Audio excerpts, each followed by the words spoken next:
মনে রেখো, শহীদের স্বপ্ন, যুদ্ধাহত জুলাই যোদ্ধাদের স্বপ্ন পূরণ ছাড়া রাজপথ থেকে বিচ্যুত হতে পারি না আমরা। সুস্পষ্ট ভাষায় ব্যক্ত করতে চাই, আমি দেশবাসীর উদ্দেশ্যে বলতে চাই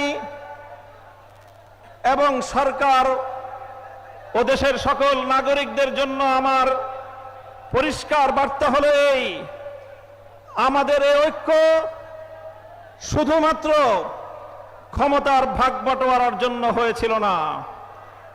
আমাদের ঐক্য শুধুমাত্র আমাদের এই রাজনৈতিক 11টি দলের ভাগ্য করার জন্য আমরা ঐক্য করি নাই।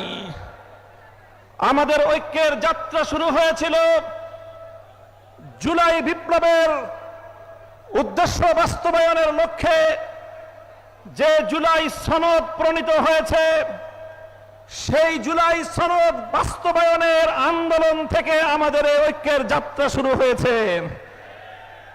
সুতরাং আমি সে কথা স্মরণ করিয়ে দিয়ে বলতে চাই, আমাদের এই ঐক্যের যাত্রা শুরু হয়েছিল জুলাই বিপ্লবের উদ্দেশ্য বাস্তবায়নের লক্ষ্যে।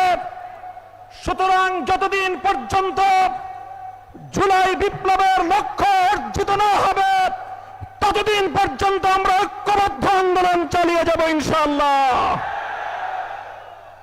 আমি স্পষ্ট ভাষায় বলতে চাই, আমরা জুলাই বিপ্লব যারা করেছিলাম, আমরা দীর্ঘ 17 বছর পর্যন্ত ফ্যাসিবাদের নির্মম নির্যাতনের শিকার যারা হয়েছিলাম, আমাদের নেতা কর্মীরা গুম খুন হত্যাকাণ্ডের শিকার হয়েছিল, আমাদের ভাইয়েরা শাপলা চত্বরে রক্ত দিয়েছিল, আমাদের ভাইয়েরা 2021 সালে মোদী বিরোধী আন্দোলনে রক্ত দিয়েছে, আমাদের ভাইয়েরা 2024 সালের ফ্যাসিবাদ বিরোধী বৈষম্য বিরোধী আন্দোলনে রক্ত দিয়েছে।